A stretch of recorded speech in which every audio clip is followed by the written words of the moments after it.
আসসালামু আলাইকুম। বাংলাদেশের রাজনৈতিক অঙ্গন এখন এক অভূতপূর্ব নাটকীয়তার মধ্য দিয়ে যাচ্ছে। দীর্ঘদিনের ক্ষমতাসীন আওয়ামী লীগ সরকারের পতনের পর দেশ এখন একটি অন্তর্বর্তীকালীন সরকারের অধীনে পরিচালিত হচ্ছে। এই ক্ষমতার বদল কেবল দেশের অভ্যন্তরেই নয়, আন্তর্জাতিক পরিমণ্ডলেও নতুন করে আলোচনার জন্ম দিয়েছে। এই মুহূর্তের পরিস্থিতি একদিকে যেমন কৌতূহল জাগাচ্ছে, তেমনি ভূ রাজনৈতিক প্রেক্ষাপট এবং ক্ষমতার নতুন সমীকরণ নিয়ে নানা জল্পনা কল্পনারও সৃষ্টি করছে। এরই মধ্যে ভারতের সর্বদলীয় বৈঠকের সিদ্ধান্ত যেন নতুন করে জাগিয়ে তুলছে রাজনৈতিক সত্তাগুলোকে। চলুন জেনে আসি বিস্তারিত।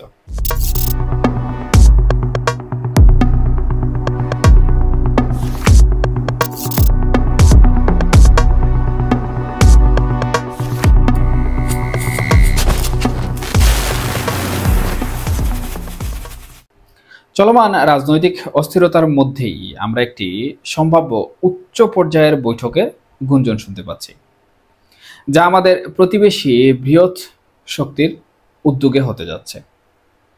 এই বৈঠকের একটি প্রধান কারণ হতে পারে আঞ্চলিক নিরাপত্তা পরিস্থিতি, বিশেষ করে পার্শ্ববর্তী মায়ানমারে কিছু বিচ্ছিন্নতাবাদী ও জঙ্গি গোষ্ঠীর বিরুদ্ধে পরিচালিত সামরিক অভিযানের পরবর্তী পদক্ষেপ নিয়ে আলোচনা হতে পারে। আপনারা জানেন, এই অভিযানগুলো ইঙ্গিত দেয় যে আঞ্চলিক শক্তিগুলো তাদের সীমান্ত সুরক্ষা এবং জঙ্গিবাদ দমনে আরও কঠোর হতে চাইছে।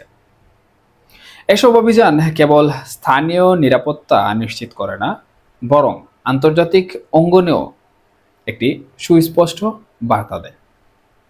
তবে এর চেয়েও বেশি গুরুত্বপূর্ণ যে বিষয়টি নিয়ে আলোচনা হতে পারে তা হলো বাংলাদেশের ব্যাপারে সুনির্দিষ্ট কিছু পরিকল্পনা। যদিও বড় ধরনের যুদ্ধের সম্ভাবনা কম, তবুও বাংলাদেশে যদি কোনো সন্ত্রাসী বা বিচ্ছিন্নতাবাদী গোষ্ঠীর ঘাঁটি তৈরি হয়ে যায়, তাহলে সেগুলোকে গুড়িয়ে দেওয়ার মতো কঠোর পদক্ষেপ নেওয়ার সম্ভাবনা উড়িয়ে দেওয়া যাচ্ছে না। ইতিহাস সাক্ষী আঞ্চলিক শক্তিগুলো নিজেদের নিরাপত্তা নিশ্চিত করতে প্রায়শই এমন পদক্ষেপ নিতে দ্বিধা করে না। এটি কেবল আঞ্চলিক নিরাপত্তার জন্যই নয়, বাংলাদেশের অভ্যন্তরীণ স্থিতিশীলতার জন্য অত্যন্ত জরুরি।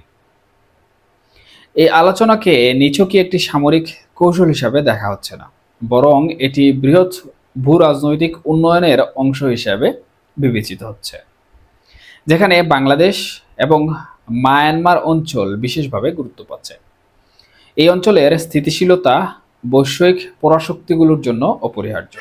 এই সম্ভাব্য উচ্চ পর্যায়ের আলোচনার সবচেয়ে চাঞ্চল্যকর এবং সম্ভবত সবচেয়ে বিতর্কিক দিকটি হলো বাংলাদেশের রাজনৈতিক পরিস্থিতি এবং সাবেক প্রধানমন্ত্রী শেখ হাসিনার সম্ভাব্য প্রত্যাবর্তন নিয়ে চলা জোর আলোচনা।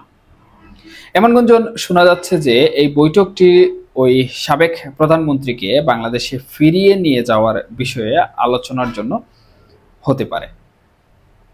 আপনারা হয়তো মনে করতে পারেন, অতীতেও এমন স্পর্শকাতর রাজনৈতিক বিষয়ে আলোচনার জন্য আন্তর্জাতিক পর্যায়ে বৈঠক অনুষ্ঠিত হওয়ার নজির রয়েছে, যা দেশের অভ্যন্তরীণ রাজনীতিতে সরাসরি প্রভাব ফেলেছিল।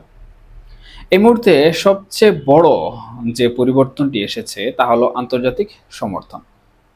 সাম্প্রতিক তথ্যে জানা যাচ্ছে একটি প্রভাবশালী পশ্চিমা শক্তি, যারা পূর্বে বাংলাদেশের একজন আন্তর্জাতিকভাবে পরিচিত ব্যক্তি, যিনি অন্তর্বর্তীকালীন সরকারের প্রধান উপদেষ্টা হিসেবে বর্তমানে দায়িত্বে আছেন, ডক্টর মোহাম্মদ ইউনূস, উনাকে সমর্থন জানাচ্ছিল। কিন্তু তারা এখন সেই অবস্থান থেকে সরে এসেছে। এর পরিবর্তে এখন ক্ষমতাচ্যুত সাবেক প্রধানমন্ত্রী শেখ হাসিনাকে আবার তার দেশে ফিরিয়ে নিয়ে যাওয়ার চেষ্টা চলছে বলে অনুমান করা হচ্ছে। এটি বাংলাদেশের অভ্যন্তরীণ রাজনীতিতে আন্তর্জাতিক প্রভাবের একটি বড় এবং অপ্রত্যাশিত পরিবর্তনের ইঙ্গিত দেয়। এই সমর্থন পরিবর্তনের ফলে ক্ষমতার নতুন সমীকরণ তৈরি হতে পারে, যেখানে আন্তর্জাতিক চাপ এবং দেশের অভ্যন্তরীণ রাজনৈতিক গতিবিধি একে অপরের সাথে মিশে যাবে। যদি এই পরিকল্পনা বাস্তবে রূপ নেয়, তাহলে ধারণা করা হচ্ছে সাবেক প্রধানমন্ত্রী শেখ হাসিনা যে কোনো এক প্রক্রিয়াতে দেশে ফিরবে। এই প্রত্যাবর্তনের আগে কিছু মহল থেকে একটি সর্বদলীয় বৈঠকের আয়োজনের কথাও শোনা যাচ্ছে।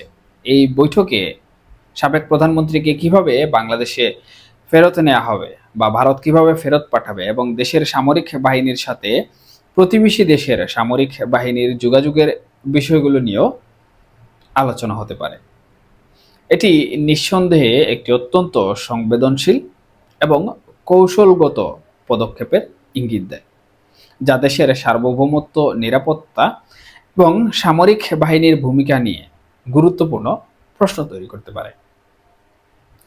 এই আলোচনাগুলোর সম্ভাব্য ফলস্বরূপ আগামী 6 মাসের মধ্যে আন্তর্জাতিক নজরদারিতে একটি নতুন নির্বাচন অনুষ্ঠিত হতে পারে বলে পূর্বাভাস দেয়া হচ্ছে। এটি বাংলাদেশের রাজনৈতিক ভবিষ্যৎ নিয়ে এক বিশাল ঘোষণা হতে পারে, যা দেশের পরবর্তী রাজনৈতিক গতিপথকে সম্পূর্ণ বদলে দেবে। এই নির্বাচন কেমন হবে, কোন দলের অধীনে হবে এবং জনগণ কতটা স্বাধীনভাবে তাদের ভোটাধিকার প্রয়োগ করতে পারবে তা নিয়েও জল্পনা কল্পনা চলমান রয়েছে। দেশের এই জটিল রাজনৈতিক প্রেক্ষাপটে অন্তর্বর্তীকালীন সরকারের অবস্থান অত্যন্ত গুরুত্বপূর্ণ। তাদের প্রধান এবং মূল কাজ হলো একটি নিরপেক্ষ ও সুষ্ঠু নির্বাচনের পরিবেশ তৈরি করা। তবে এই লক্ষ্য পূরণে তাদের সামনে রয়েছে অসংখ্য চ্যালেঞ্জ। একদিকে রয়েছে বিএনপির মতো প্রধান বিরোধী দলের দ্রুত নির্বাচনের জোরালো দাবি, অন্যদিকে ক্ষমতাচ্যুত আওয়ামী লীগের রাজনীতিতে ফেরার আপ্রাণ চেষ্টা। এই দুই প্রধান দলের চাওয়া পাওয়ার মধ্যে একটি নিরপেক্ষ ভারসাম্য বজায় রাখা অন্তর্বর্তীকালীন সরকারের জন্য বিশাল চ্যালেঞ্জ। তাদের এমন পদক্ষেপ নিতে হবে যা কোনো পক্ষকে সুবিধা না দিয়ে বরং সকল দলের জন্য সমান খেলার মাঠ নিশ্চিত করে। তবে তারা ভারতের সাথে শেখ হাসিনাকে ফিরিয়ে আনতে বিচারিক সহায়তার কথা বলছে, যদিও আন্তর্জাতিক মহল ভাবছে একটি সমঝোতা এবং নির্বাচন। ভূ রাজনীতির খেলায় বাংলাদেশের ভবিষ্যতে এইসব গুঞ্জন এবং বিশ্লেষণ বাংলাদেশের জন্য একটি নতুন ভূ রাজনৈতিক প্রেক্ষাপট তুলে ধরেছে। আঞ্চলিক নিরাপত্তা, আন্তর্জাতিক শক্তির সমর্থন এবং অভ্যন্তরীণ ক্ষমতার সমীকরণ, এই সব কিছুর সমন্বয়ে বাংলাদেশের রাজনীতি এক গুরুত্বপূর্ণ বাক্যে এসে দাঁড়িয়েছে। আগামী দিনে কি ঘটে তা কেবল বাংলাদেশের নয়, সমগ্র অঞ্চলের ভবিষ্যৎ নির্ধারণে গুরুত্বপূর্ণ ভূমিকা রাখে। বৈঠকের দিনক্ষণ এখনো আনুষ্ঠানিকভাবে জানা যায়নি, তবে খুব শীঘ্রই এটি অনুষ্ঠিত হবে বলে ধারণা করা হচ্ছে। এই আলোচনাগুলো কতটা সত্য হয় এবং বাংলাদেশের উপর এর প্রভাব কেমন হয় তা দেখতে আমাদের অপেক্ষা করতে হবে।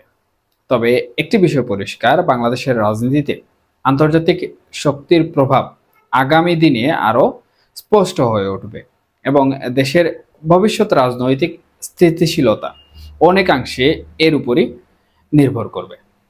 সবাই ভালো থাকুন, নিরাপদে থাকুন। আসসালামু আলাইকুম।